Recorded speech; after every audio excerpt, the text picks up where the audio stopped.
사도신경하심으로 우리의 신앙을 고백하도록 하겠습니다. 전능하사 천지를 만드신 하나님 아버지를 내가 믿사오며 그 외아들 우리 주 예수 그리스도를 믿사오니 이는 성령으로 잉태하사 동정녀 마리아에게 나시고 본디오 빌라도에게 고난을 받으사 십자가에 못 박혀 죽으시고 장사한 지 사흘 만에 죽은 자 가운데서 다시 살아나시며 하늘에 오르사 전능하신 하나님 우편에 앉아 계시다가 저리로서 산자와 죽은 자를 심판하러 오시리라. 성령을 믿사오며 거룩한 공예와 성도가 서로 교통하는 것과 죄를 사하여 주시는 것과 몸이 다시 사는 것과 영원히 사는 것을 믿사옵나이다. 아멘. 찬송가 496장 찬송가 496장 새벽부터 우리 함께 찬양하겠습니다.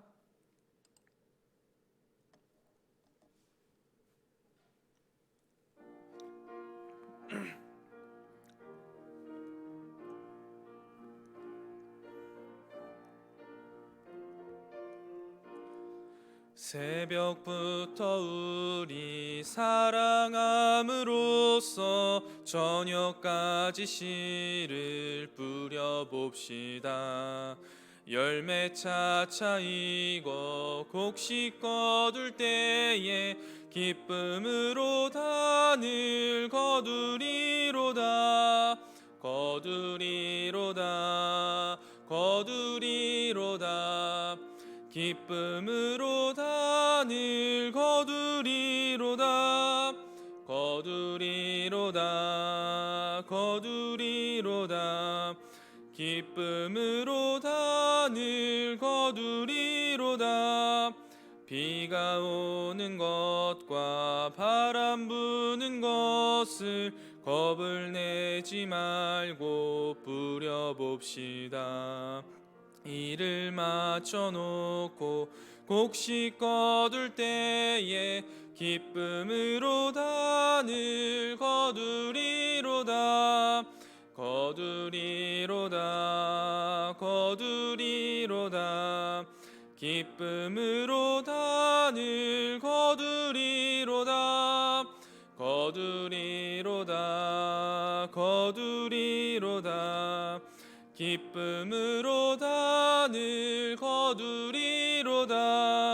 씨를 뿌릴 때에 나지 아니할까 염려하며 심히 애탈지라도 나중 예수께서 칭찬하시리니 기쁨으로 단을 거두리로다. 거두리로다. 거두리로다. 기쁨으로 단을 거두리로다. 거두리로다. 거두리로다. 기쁨으로 단을 거두리로다. 아멘.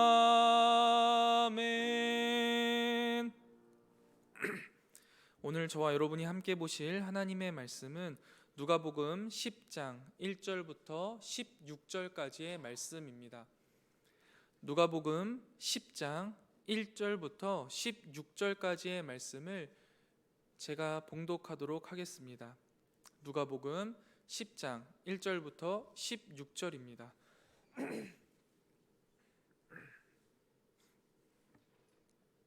제가 봉독하겠습니다. 그 후에 주께서 따로 70인을 세우사 친히 가시려는 각 동네와 각 지역으로 둘씩 앞서 보내시며 이르시되 추수할 것은 많되 일꾼이 적으니 그러므로 추수하는 주인에게 청하여 추수할 일꾼들을 보내주소서 하라. 갈지어다 내가 너희를 보냄이 어린 양을 이리 가운데로 보냄과 같도다. 전대나 배낭이나 신발을 가지지 말며 길에서 아무에게도 문안하지 말며 어느 집에 들어가든지 먼저 말하되 이 집이 평안할지어다 하라. 만일 평안을 받을 사람이 거기 있으면 너희의 평안이 그에게 머물 것이요 그렇지 않으면 너희에게로 돌아오리라. 그 집에 유하며 주는 것을 먹고 마시라. 일꾼이 그 삭슬 받는 것이 마땅하니라. 이 집에서 저 집으로 옮기지 말라. 어느 동네에 들어가든지 너희를 영접하거든 너희 앞에 차려놓은 것을 먹고 거기 있는 병자들을 고치고 또 말하기를 하나님의 나라가 너희에게 가까이 왔다 하라. 어느 동네에 들어가든지 너희를 영접하지 아니하거든 그 거리로 나와서 말하되 너희 동네에서 우리 발에 묻은 먼지도 너희에게 떨어 버리노라. 그러나 하나님의 나라가 가까이 온 줄 알라 하라. 내가 너희에게 말하노니 그날의 소돔이 그 동네보다 견디기 쉬우리라. 화 있을진저 고라시나 화 있을진저 벳세다야. 너희에게 행한 모든 권능을 두로와 시돈에서 행하였더라면 그들이 벌써 베옷을 입고 제에 앉아 회개하였으리라. 심판때에 두로와 시돈이 너희보다 견디기 쉬우리라. 가버나움아 내가 하늘에까지 높아지겠느냐 음부에까지 낮아지리라. 너희 말을 듣는 자는 곧 내 말을 듣는 것이요 너희를 저버리는 자는 곧 나를 저버리는 것이요 나를 저버리는 자는 나 보내신 이를 저버리는 것이라 하시니라. 아멘. 저는 오늘 새벽 기도 말씀을 준비하면서 가수 신성우의 서시라는 노래가 갑자기 떠올랐습니다. 노래 가사를 보면요, 내가 항상 여기 서 있을게 걷다가 지친 네가 나를 볼 수 있게 저기 저 별 위에 그릴 거야 내가 널 사랑하는 마음 볼 수 있게 너는 내가 되고 나도 네가 될 수 있었던 수많은 기억들이라는 가사가 나옵니다. 노래를 부르는 화자를 하나님으로 듣는 청자를 우리라고 생각하면 오늘 본문 말씀과 뉘앙스가 굉장히 비슷합니다. 오늘 말씀을 보면 예수님께서 70명의 제자들을 불러 하나님 나라가 임했다는 소식을 이스라엘 각 지역에 전하게 하십니다. 그러나 우리가 잘 알다시피 이 당시 제자들은 아직 메시아에 대한 충분한 이해도 없고 또한 하나님 나라에 대한 이해도 없었습니다. 변화산에서도 그랬고 변화산을 내려와서 여러 가지 일들 가운데에도 계속해서 믿음 없는 모습을 보였던 것이 이 제자들입니다. 그러나 예수님께서는 이 제자들을 보내십니다. 하나님의 나라 복음을 전하기 위해 제자들을 파송하십니다. 예수님 당신의 존재와 임재가 그들의 부족함을 충분히 채울 수 있었기 때문에 그들을 보내시는 겁니다. 제자들을 환대하는 사람도 있겠지만 적대적으로 대하는 사람들도 있을 것이라고 말씀하십니다. 제자들을 적대적으로 대하는 사람들은 제자들에게 해를 끼칠 것입니다. 예수님께서는 제자들을 세상에 보내는 것이 어린 양을 이리 가운데 보내는 것과 같다고 말씀하십니다. 이리떼에게 어린 양을 보내는 것은 마치 먹잇감을 집어 던져주는 것과 비슷합니다. 이런 것을 모두 아시는 예수님께서 세상을 향해 떠나보내는 제자들에게 복장을 지시하십니다.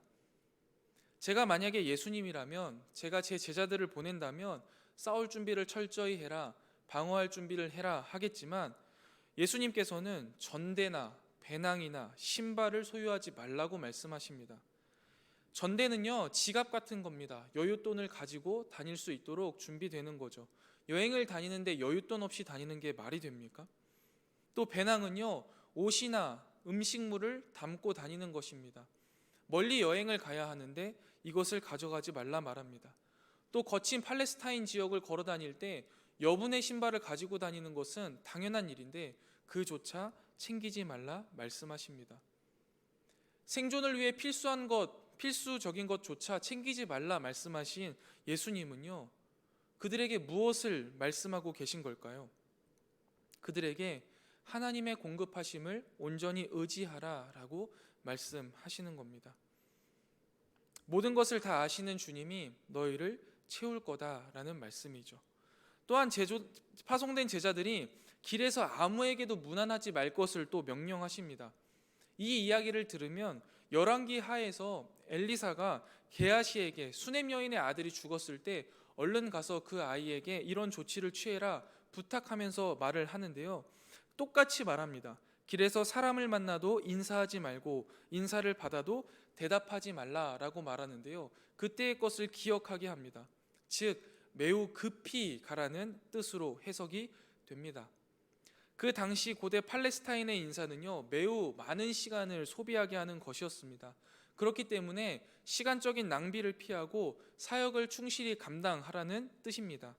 즉 예수님은 제자들에게 신속하게 또 낭비 없이 복음을 전할 것을 부탁하셨습니다.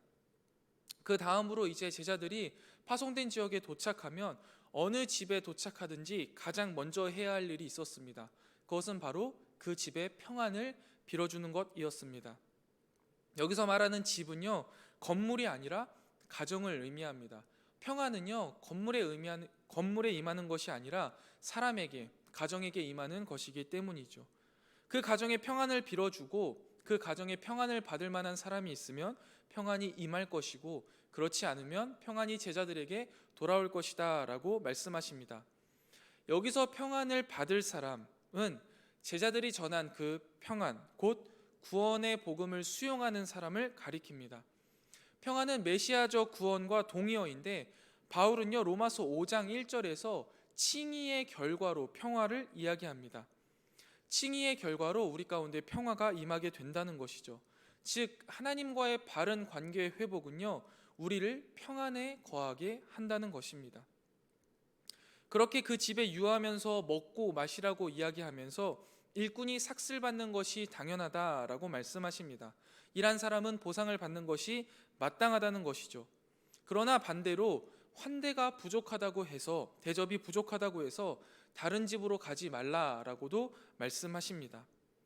제자들은 일꾼인 동시에 하나님의 나라를 섬기는 종이므로 유익을 추구하지 말아야 합니다. 어느 동네에 들어가든지 환대해 주는 대로, 음식을 제공해 주는 대로 먹고 마셔야 합니다. 그리고 그곳에 거해야 합니다.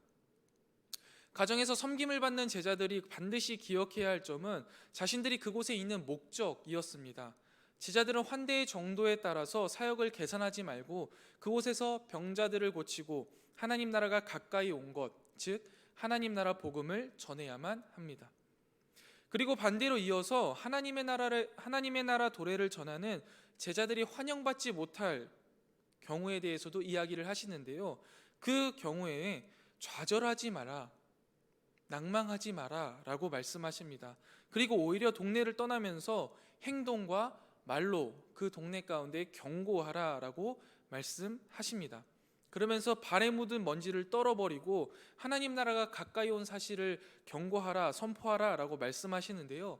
이 발에 묻은 먼지를 떨어버리는 행위는요, 원래 유대인들이 이방 지역을 다녀올 일이 있어서 이방 지역을 갔다가 다시금 이스라엘 지역에 돌아오면 그 발에 있던 먼지들을 싹 떨어내고 들어옵니다. 왜냐하면 이방 지역은 부정하다라는 인식이 있었기 때문에 그 부정함을 자신의 거룩한 땅에 들여놓지 않는 겁니다. 즉 복음을 전했는데 그들이 복음을 받지 않은 그 지역에 먼지를 떨어뜨리면서 경고를 하는 이유는 이곳은 부정한 곳이다라는 선포입니다. 예수님을 통해 하나님의 나라 복음이 온 이후로 이 복음을 영접하는 곳은 하나님의 나라가 되지만 복음을 영접하지 않는 곳은 부정한 곳, 이방인의 나라, 이방 나라가 되는 것이었습니다. 예수님께서는 파송된 제자들을 영접하지 않는 동네는 심판의 날에 불과 유황으로 심판을 받았던 소돔보다 견디기 어려울 것이다 라고 경고하십니다. 그리고 심판 때에 두로와 시돈이 고라신, 벳세다보다 견디기 쉬울 것이라고 지적하시는데요. 이 두로와 시돈은요, 이방 지역들을 대표하는 나라입니다. 그리고 고라신과 벳세다는 예수님이 사역하신 지역 혹은 복음이 전해진 지역을 의미합니다. 또한 그 다음에 나오는 가버나움도 마찬가지로 예수님께서 복음을 전파하셨고 사역하신 지역임에도 불구하고 그 복음을 제대로 받아들이지 않자 음부, 곧 지옥에 떨어지게 될 것이라고 선포하십니다. 이 말은 복음을 아예 듣지 못한 사람들보다 복음을 들었지만 회개하지 못하고 하나님께 돌아오지 않는 자들에게 더 큰 심판이 내려질 것을 말씀하시는 것입니다. 그리고 나서 마지막 절에 예수님께서는 파송받는 제자들의 지위를 분명하게 말씀하시는데요. 너희를 저버리는 자는 나를 저버리는 것이요, 나를 저버리는 자는 나를 보내신 이를 저버리는 것이라 라고 말씀하십니다. 이것은 성경에서 자주 사용하는 평행법으로서 점차 내용이 강해지는 것인데요. 제자들에게 부여된 권위가 결국 궁극적으로는 하나님의 권위에 소급한다는 것을 말씀해 주시고 계십니다. 이 시대를 살아가는 우리들에게도 주님은요, 동일하게 말씀하고 계십니다. 코로나 때문에 복음을 전하지 못한다는 것은 우리의 아니란 생각이 만들어낸 핑계일 것입니다. 지금 한국교회의 위상이 땅에 떨어져 있어서 복음을 전할 수 없다는 것도 우리의 핑계일 것입니다. 주님의 존재와 임재를 경험한 우리들은 이 모든 것들을 주님께서 이기게 하실 것을 믿고 오늘도 여전히 복음을 전하는 삶을 살아야 합니다. 우리에게 복음을 전하는 사명은 언제나 최우선이며 늘 현재 진행 중인 사명이어야만 합니다. 그렇다면 어떤 태도로 하나님의 나라 복음을 전해야 할까요? 오늘 말씀을 통해 세 가지로 살펴보도록 하겠습니다. 첫 번째, 하나님만 의지해야 합니다. 서두에도 말씀드렸다시피 제자들은 예수님에 대한 이해도 하나님의 나라에 대한 이해도 굉장히 부족한 사람들이었습니다. 그들은 이제 예수님을 따른 지 얼마 되지 않은 사람들입니다. 어쩌면 지금 교회에 막 나온 초신자들이랑 비슷한 수준일지도 모르겠습니다. 그런 그들에게 하나님의 나라가 임했다는 사실을 예수님은 전하게 하십니다. 이 말인즉슨 하나님의 나라 복음을 전하는 데 필요한 것은 많이 아는 것도 아니고 많이 경험한 것도 아니라는 것이죠. 하나님의 나라 복음을 전하는 데 필요한 것은 사실 단 하나입니다. 바로 하나님. 좀 더 자세히 말하자면 그 하나님의 명령과 복음 그 자체, 그리고 그 명령에 순종하려는 마음입니다. 지금 이 시대를 살아가는 우리에게도 마찬가지입니다. 작금의 한국의 교회 상황은 그 어느 시기보다 암울합니다. 교회의 신뢰도는 연일 바닥을 치고 있고 복음을 전하기가 정말 어려운 시대라는 것을 누구나가 잘 압니다. 그러나 주님도 이 사실을 알고 계십니다. 그리고 이 날을 위해 우리 성문교회 성도님들을 준비시키신 것입니다. 오늘 말씀 가운데에도 제자들을 복음을 전하러 보내는 것이 어린 양을 이리떼 가운데 보내는 것과 같다라고 말씀하십니다. 모든 상황을 주님은 잘 알고 계신 겁니다.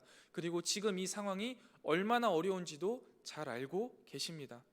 그리고 그분은 이 모든 것을 다 경험해 보셨기 때문에 우리의 어려움에 대해서 누구보다 잘 체휼하고 계십니다.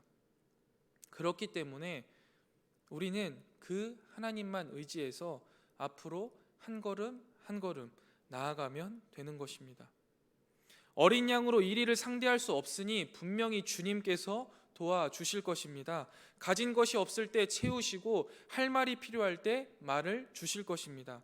이 하나님만 의지하여 복음을 전하는 데 귀하게 쓰임받는 우리 성문교회 모든 성도님들이 되시기를 간절히 소망합니다. 하나님의 복음을 전하는 태도 두 번째입니다. 결과에 연연하지 말아야 합니다. 오늘 본문에도 보면 전도자들은 거절을 당할 때도 있습니다. 그러나 그때 자책하거나 포기하지 말아야 합니다. 거절한다면 물러서면 됩니다. 심판은 하나님에게 맡기고 이리 같은 그들을 두려워하지 않으며 마땅히 전해야 할 말씀을 전하면 됩니다. 우리는 회개를 촉구할 뿐이고 심판은 하나님의 몫입니다. 그들에게 샬롬을 선포하되 그들에게 샬롬이 임할 자격이 없으면 우리에게 다시 돌아올 뿐입니다. 그리고 그들에게는 혹독한 심판이 기다릴 뿐입니다. 많은 분들에게 복음을 전하지 못하는 이유를 들어보면 그 중에 가장 큰 이유를 차지하는 것이 거절당할까 봐입니다. 전했는데 안 믿는다고 하면 어떡해요? 저를 미친 사람 취급하면 어떡해요? 이런 이야기들을 많이 듣습니다. 그런데 여러분, 사실 상관없는 이야기입니다. 하나님은 우리에게 분명히 복음을 전하라 하셨지 거기까지가 우리의 몫인 것이지 그 이후는 하나님의 몫입니다. 복음을 기쁨으로 전하면 그것으로 우리의 사명이 완수된 것입니다. 믿고 안 믿고는 그들의 몫이고 심판은 하나님의 몫으로 남겨드리는 것이죠. 복음을 전하는데 그 결과에 연연하지 않고 복음을 전하는 저와 여러분이 되시기를 간절히 소망합니다. 마지막으로 하나님의 복음을 전하는 태도 세 번째입니다. 내 말과 행동은 하나님의 말과 행동이다 라는 태도가 있어야 합니다. 오늘 본문 말씀 16절을 보면 제자들의 말에 권위를 주님께서 담보하십니다. 그렇기 때문에 제자들은 허투루 전해서는 안 됩니다. 하나님의 말씀을 하나 전할 때에도 심사숙고하고 말씀을 읽고 기도하고 전해야만 합니다. 하나님을 의식하면서 하나님의 말씀만을 전해야 합니다.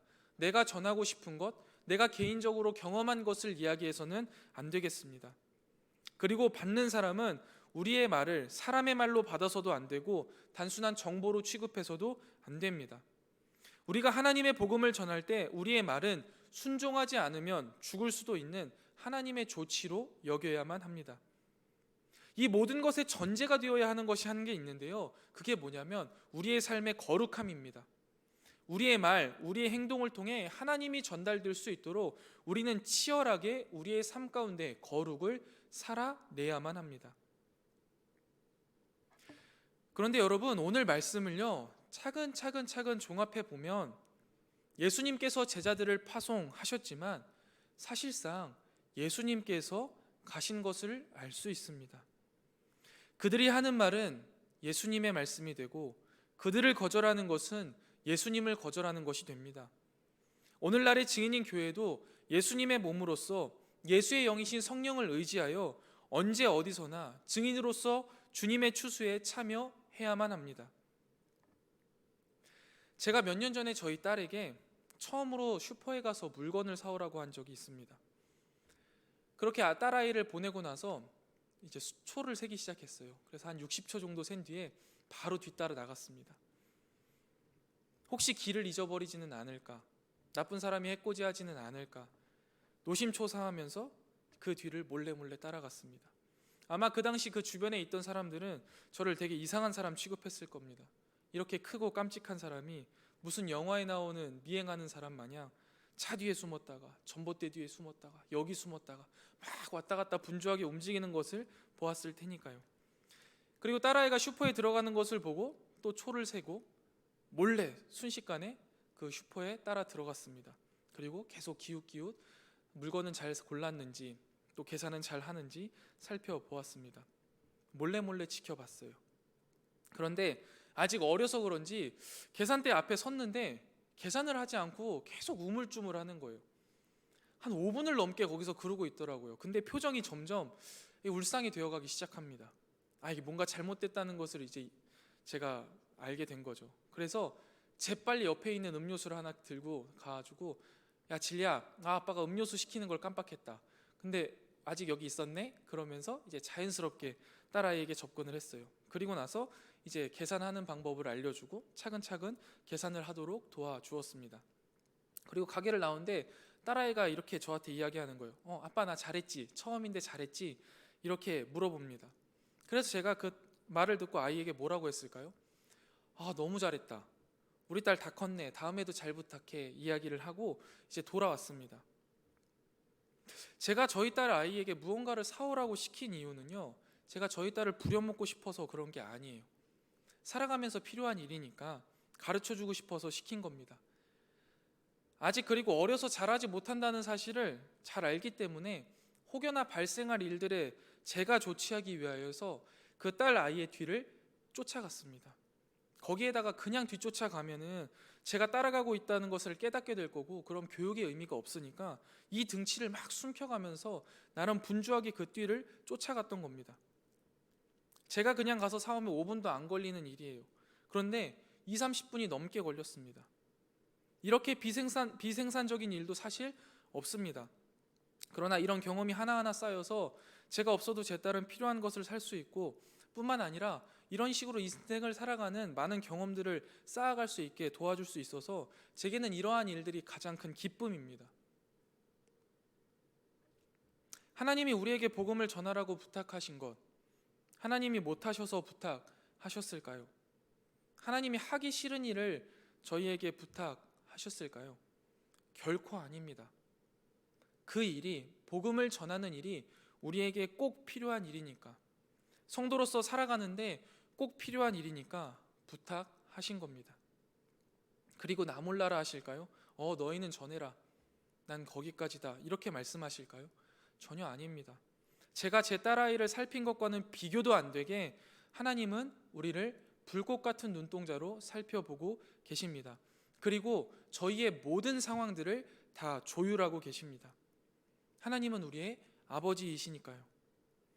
우리는 그 하나님만 의지해서 하나님 나라 복음을 전해야 합니다.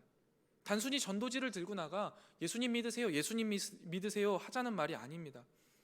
주일에 담임 목사님이 말씀하신 것처럼 생명력을 상실한 습관화된 믿음을 버리고 뜨거운 열정을 가지고 하나님의 사랑을 전하자는 겁니다. 여러분, 사랑은 물과 같아서요, 흐르지 않으면 썩어버립니다.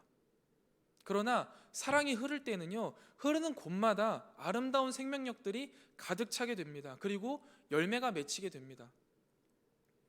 여러분, 성도의 삶이요, 각박하고 메마르는 이유가 무엇이냐면 하나님께서 우리에게 주신 사랑을요, 우리 안에만 차곡차곡 모아두려고 하기 때문입니다. 그 사랑을 흘려보내는 순간 우리의 삶과 우리 주변의 삶은 생명력이 넘치고 풍요로운 삶이 됩니다. 그것이 복음을 전하는 삶입니다. 한국교회 위기 시대 가운데에 성문교회 성도님들을 통해 하나님의 사랑이 흘러가고 주님의 나라가 확장되어지기를 간절히 소망합니다. 하나님이 오늘 우리에게도 동일하게 말씀하십니다. 복음을 전하는 너와 내가 함께한다. 이 시간 우리에게 들려주시는 하나님의 말씀에 순종하며 메마른 시대에 하나님의 사랑을 전하는 저와 여러분이 되시기를 간절히 소망합니다. 그런 우리의 삶 가운데 하나님이 함께 하시며 그 삶에 하나님의 열매가 충만할 것입니다. 오늘 하루도 주님과 동행하며 주님의 사랑을 이 세상 가운데 널리 전파하는 우리 성문교회 성도님들의 삶이 다 되시기를 주님의 이름으로 간절히 축원드립니다. 기도하겠습니다. 하나님 아버지, 오늘도 새날을 허락하여 주시고 이 시간 하루를 살아갈 하나님의 말씀을 읽고 묵상하게 하시니 감사합니다. 오늘 말씀을 통해 깨달은 바를 삶으로 아름답게 피어내게 하시고 주님의 나라와 그의 영광을 위해 살아가게 하여 주시옵소서. 특별히 이 시간 주님께 기도하오니 하나님이 우리에게 부탁하신 대로 복음을 전하는 자의 삶을 살게 하옵소서. 전대나 배낭이나 신을 챙기지 않고 오직 하나님의 공급하심을 의지하며 나아가길 원합니다. 또한 복음을 전하는 일이 우리의 삶의 가장 최우선이 되며 늘 진행 중인 우리의 사명이 되게 하여 주시옵소서.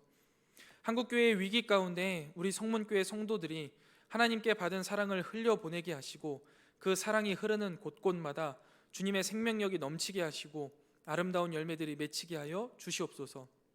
오늘 하루도 주님의 영광을 나타내길 원하오며 거룩하신 예수님의 이름으로 간절히 기도드리옵나이다. 아멘.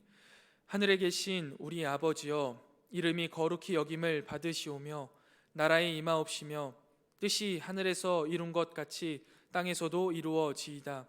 오늘날 우리에게 일용할 양식을 주옵시고 우리가 우리에게 죄 지은 자를 사하여 준 것 같이 우리 죄를 사하여 주옵시고 우리를 시험에 들게 하지 마옵시고 다만 악에서 구하옵소서. 대개 나라와 권세와 영광이 아버지께 영원히 있사옵나이다. 아멘. 이 시간 함께 기도하실 기도의 제목은 첫 번째, 오직 하나님의 공급하심을 의지하여 복음을 전하게 하옵소서. 두 번째, 결과에 연연하지 않고 복음을 전하는 자 되게 하옵소서. 세 번째, 내 말과 행동을 통해 하나님의 복음이, 하나님의 사랑이 전해지게 하옵소서. 마지막 네 번째입니다. 코로나 방역을 위해 애쓰시는 분들에게 위로와 힘을 더하시고 하루속히 종식시켜 주시옵소서. 우리 이 네 가지 기도 제목 놓고 함께 기도하고 개인 기도하고 돌아가도록 하겠습니다. 함께 기도하겠습니다.